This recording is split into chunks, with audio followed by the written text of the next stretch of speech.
Courtney, thanks so much for taking some time to hang with me today. I appreciate it. Well, thanks for having me.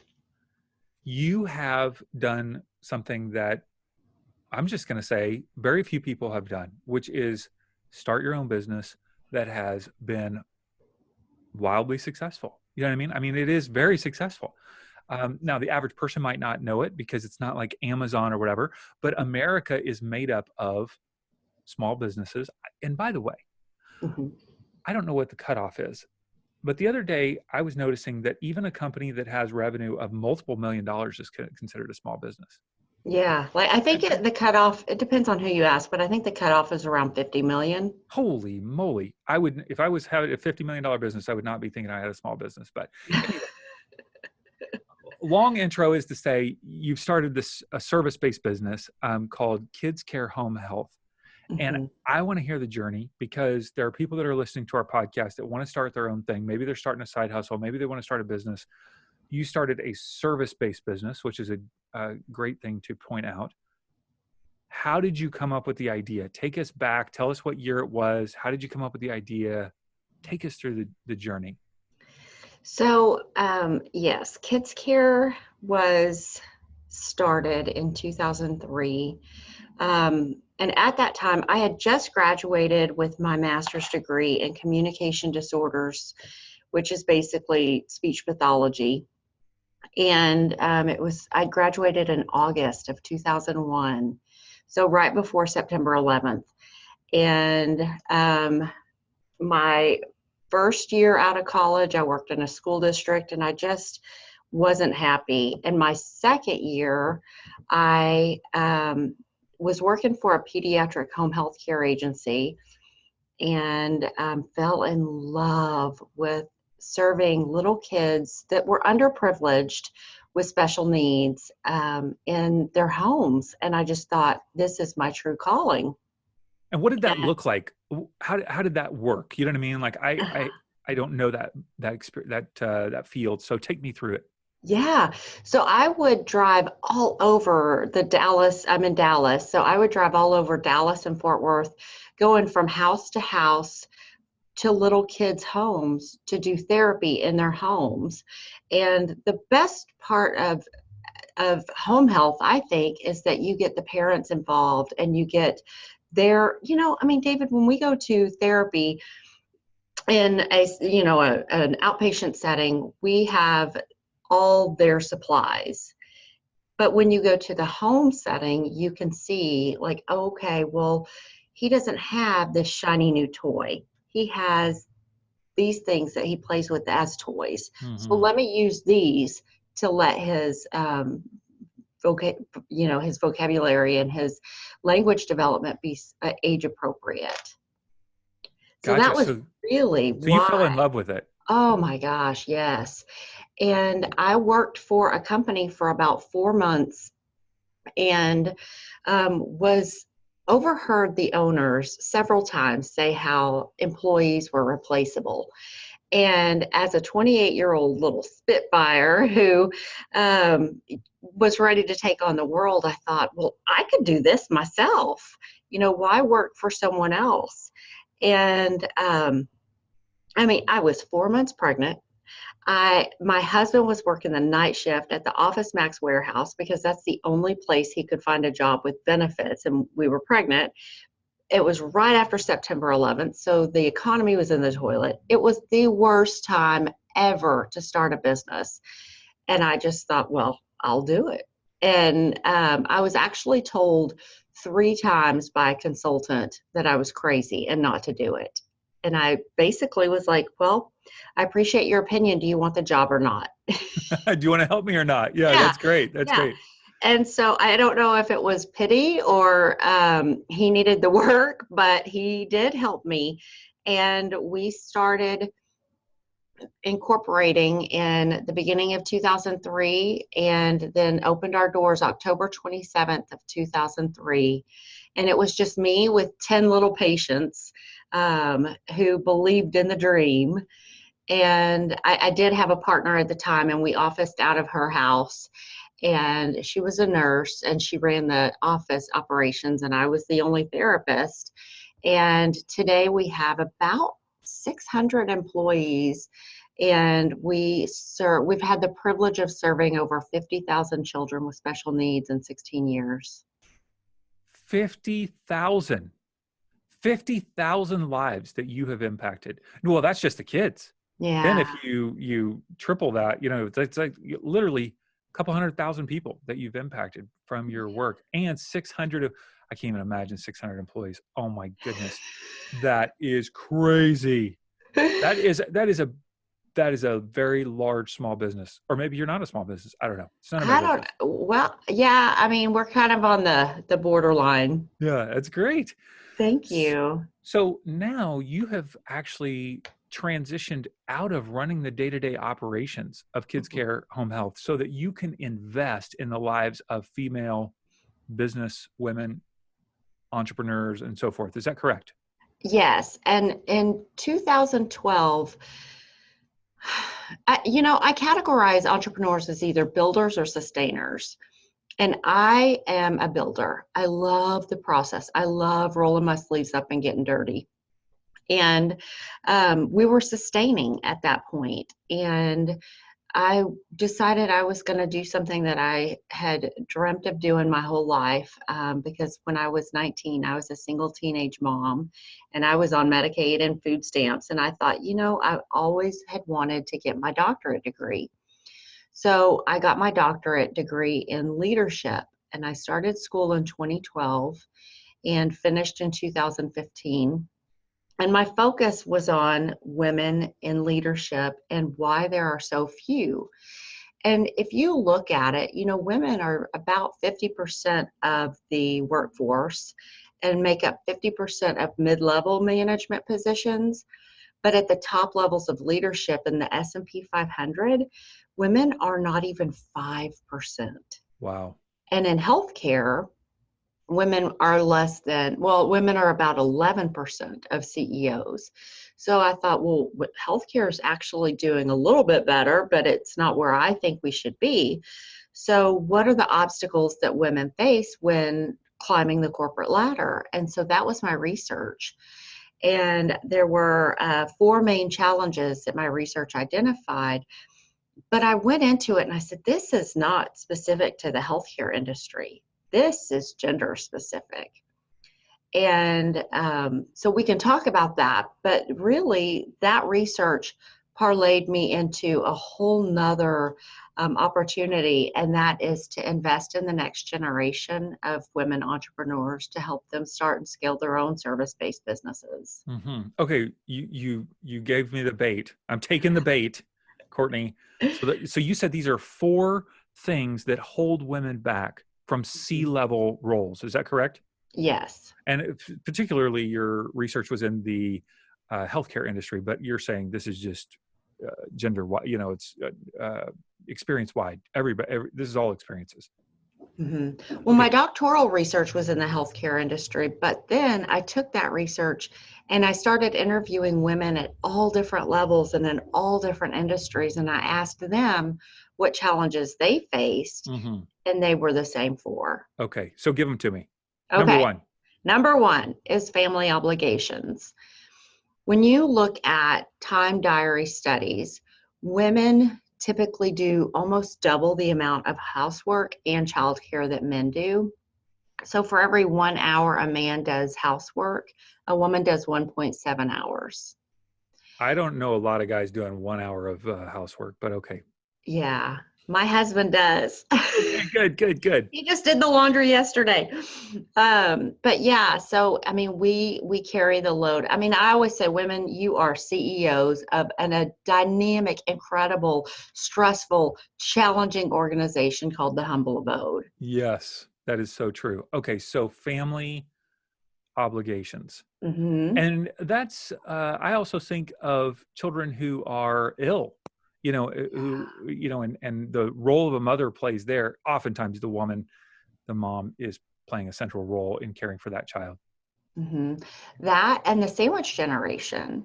So when you're caring for your parents and trying to advance Yes. your career and caring for your littles, it's tough. Yes. Okay. So All right. the only way to get past that challenge is to get a support system. Hmm. So that support system could be, if the woman is married, their partner Mhm. increasing, or even some sort of like hiring of individuals, or Yeah, or even neighbors or friends that, maybe want to, can help with childcare pickup or soccer practice or things like that. Or you think, you know, going online and ordering groceries, that, just the little things, the nuances that we have to take care of that have been made simpler by technology Mhm. recently. Yeah. I often tell people that one of the most fun ways that I spend money is on saving time. I Hmm. love spending money to save time.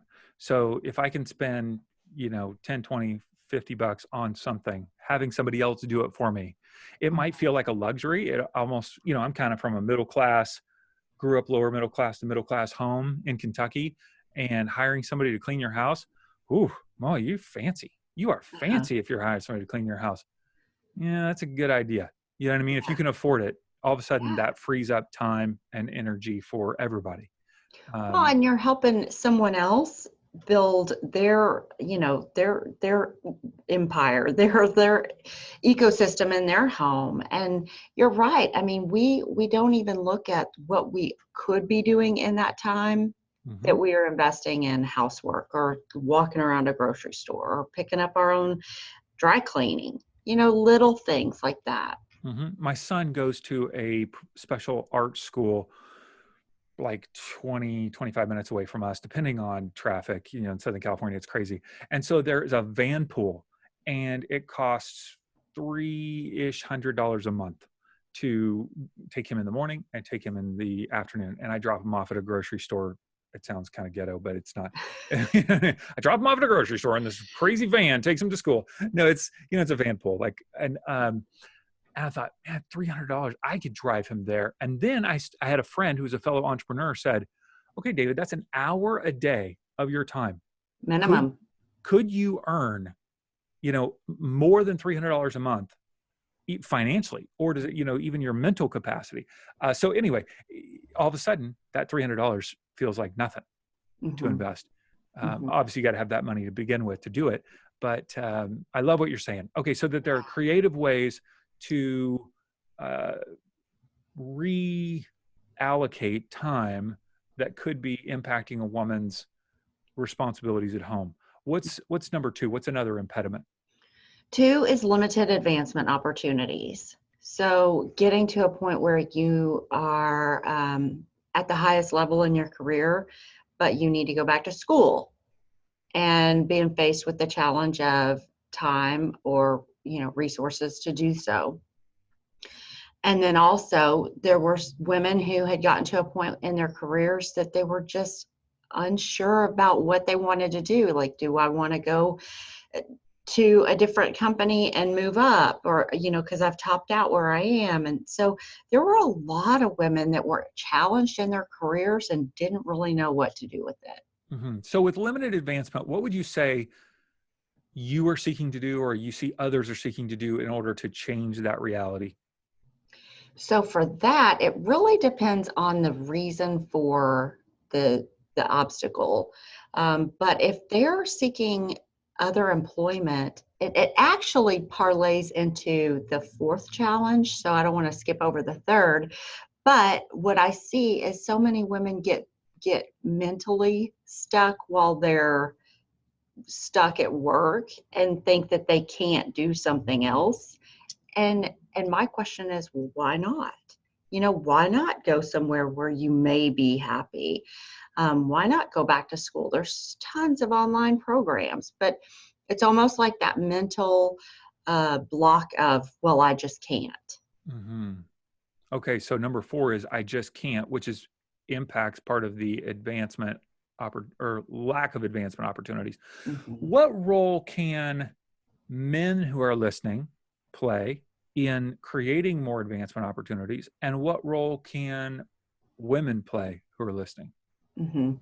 So men can, especially if they're in a leadership role, talk to your peers or those that are maybe subordinate to you and say, what are the things that you want to do? Where do you see yourself going in 5 years? How can we create that strategy as a team to get you there? But a lot of times women don't even verbalize that that's what they want. Okay, so what about other fellow women in the workforce? How can they help fellow women advance? Well, and you're talking about what's actually the third challenge, Give it to which me. is gender-based discrimination. Mm-hmm. And that ties into limited advancement because the third challenge is actually triple faceted. So the first is stereotypes. Women, when they are seen as a leader or taking charge, they sometimes get the not so coveted title of being not easy to work with. Mm-hmm. And then the second, whereas, men on the other hand get seen as strong and skilled and effective leaders. Mm-hmm. And then the second facet of gender-based discrimination is men. So the good old boys club, Mm-hmm. which I lovingly refer to them as Bubbas. And Bubba has not been so happy that women are in the leadership sandbox and doesn't like to play with us all the time. So he has convoluted our path. And to him, I say, shame on you for doing so.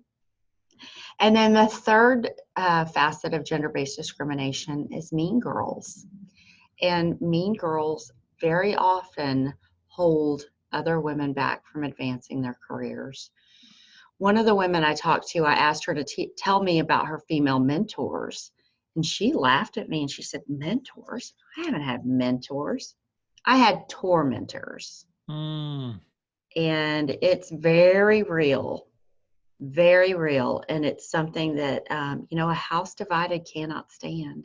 Mm-hmm. And I'm assuming that the tormenting is out of a scarcity mindset. Is that true? That like there's not enough opportunities for all of us, so I'm going to make sure I keep my power. Is that how you see it play out, or are there other things as well? It's scarcity, but it's also, we live in a society where women are bombarded with messages on a daily basis that we are not enough. And so we believe we're not enough. And we feel like in order to be enough, we have to pull others down. It's kind of like the crabs in a barrel mentality. Mm-hmm. Okay, and so the way that I know this might be an obvious question, but I just want to make sure we're talking about it. The Mhm. way that women are feeling like are being shown things, experiencing things to say that they're not enough. Help me see that. Help me understand that. As a guy who I live in the same world, but I see the world through different eyes. What Mhm. are those things? Teach me. Well, even as if you look at the advertising industry, we are constantly bombarded with you need this face cream, this hair gel, I love me some Spanx, but you need these Spanx to be enough and to look pretty. And we aren't ever told just as we are enough. Mm-hmm. So physical attractiveness, Mm. what someone looks like it's just a huge issue, Mhm. especially in the context of social media. Yeah, and you have to be thin, you have to be beautiful, you have to be smart, you have to be all of this to be enough and packaged with a bow. And instead of just hearing, if you're the best at you, then you're enough. And Mm. that's the message I'm trying to impart to my daughters. How many daughters do you have? I have two, Okay, how old are they, if you don't mind? 16 and almost 12. Okay, my goodness. Now, people oftentimes will hear she just turned 20, so she's Mhm. entering her June, and it is a challenging thing, isn't it, with social media and clothes and personal appearance. Oh my goodness, how are you helping your daughters negotiate that? So I am really working with them on being themselves through Christ and knowing that it's, who you see on advertisements and on social media, those aren't real pictures. And because I have one who right now and it's the youngest one, but she's struggling with some body image things, and trying to get her to understand that if she wants to excel in softball, then someone who's tall and thin and looks like a model is not the build that she needs to be excelling in that sport, and to just embrace her differences. Hmm. My daughter has been off social media for, I don't know, 6, 7 months or something. She doesn't have Instagram or Facebook or Twitter on her phone. Now Mm, she will good watch for you. her. She watches YouTube videos. I'm not saying she's pro. I walked in this morning and she's watching, the latest Bachelorette crap. And, I don't know why they watch that. It just kills me. But, so she's still getting it from every angle, but she has just found that for herself, social media does not help her. It feels like every time you're on it, she feels worse about herself rather than better. Yeah, yeah. I mean, because and I think this is more. I don't think this is gender specific, but I think women are more prone to feeling less than men do. But I mean, we live in a society where we are constantly comparing ourselves and trying to achieve this standard that doesn't really even exist, Right. which really brings us to the fourth challenge, which is a lack of confidence. That's the mindset, the lack Mhm. of confidence to say, I can do this. Yeah. 50% of the women who had made C-level positions talked about, to me, a complete stranger, about how they lacked confidence. And then when I took that research and talked to women outside of the healthcare industry, that number rose to nearly 80%. Hmm. Wow. So you now are investing your time helping women either, start something, whatever they want. And I Mhm, know that you've got a course that's coming out September 2019 called From Side Hustle to CEO. You're mhm. really helping people take it to the C level is your passion. If somebody is thinking about starting a business, they're listening to this podcast, they've been thinking about starting something, where should they even begin? You know what I mean? How do they even start that process? Is it with, the service? Because obviously you're focused on service-based business. Is it with a name? Is it finances? Is it website? Is, you know what I mean? Where do they even begin? First would be finding a name and then making sure, a lot of people look up, is the domain available, but the first thing you need to look at is the entity available through the Secretary of State. And whatever state you're in, Correct. is that name available if you're going to do a corporation or whatever it might be? Or an LLC. I Hmm. mean, one of the girls that I mentor, we just had this conversation last week. She was operating as a DBA and someone came in and took her name. So a DBA is not enough. You have got to file as a business entity. Hmm. Okay. So when somebody's thinking about starting, a business, I know, sometimes somebody can see an opportunity. They may not be very passionate about it, but they see the opportunity to make income. They see a need, they see a problem they can solve. Mhm. Or there are other people that have a passion. They're not really focused on the need or problem so much, but they're just really passionate about something. How do you coach the women that you're working with on which one they should go with? Passion, need, passion. You know what I mean? What Mhm. should they focus on? The one that monetizes, because your passion isn't going to pay your bills unless it can monetize. So we look at, a lot of people think about podcasting or blogging, and the thing is, it's great and it can really fulfill a need that you have, but people don't pay for those services. So what can you do that will get income that people will pay for? And we walk through that process. That's great. Um, what are some of the biggest challenges or hurdles that women who are starting businesses that you're coaching, what are some of the biggest challenges or hurdles they face that maybe they didn't even realize they were going to face? Finances. The biggest one is getting your finances in order. You know, women are not typically growing up encouraged to really study math. Yes, math, we have basic courses, but to really get honed in on their math skills and to know basics of accounting, you know, what goes in, what goes out, and you know, some of it's intuitive, like don't spend more than you've got, but especially with the generation that's you know, the millennials, cash to them is a card, and then put it in the machine and money comes out. But let's get a really solid foundation on your business finances. There are numbers that are being depleted when you put that card in each time. Yes, Yeah. yes. It's not a slot machine. It doesn't pay out every time. Yeah. I wish it did. Yeah. Gone Yeah. are the days of balancing a checkbook. Yes. Yeah. My wife still does it. She still does. She, you know, even though we've got it online, she just wants to make sure she's got it right in front of her, always aware. Good for her. I Yeah. Yeah. just found KidsCare's initial checkbook register from 2003.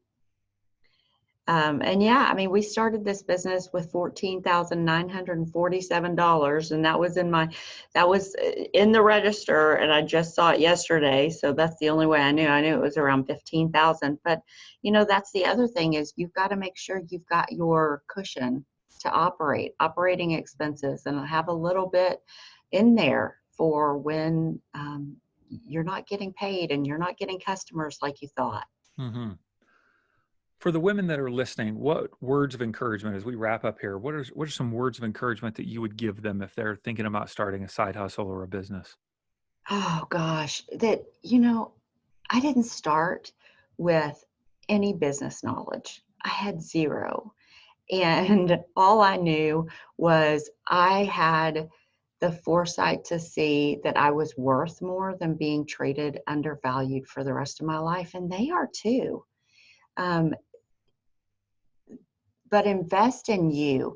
Instead of investing in external, let's invest in your future and your sustainability, and they can do it. That's awesome. There are two resources I want to draw to people's attention. One is you have a podcast called Women in Business Podcast.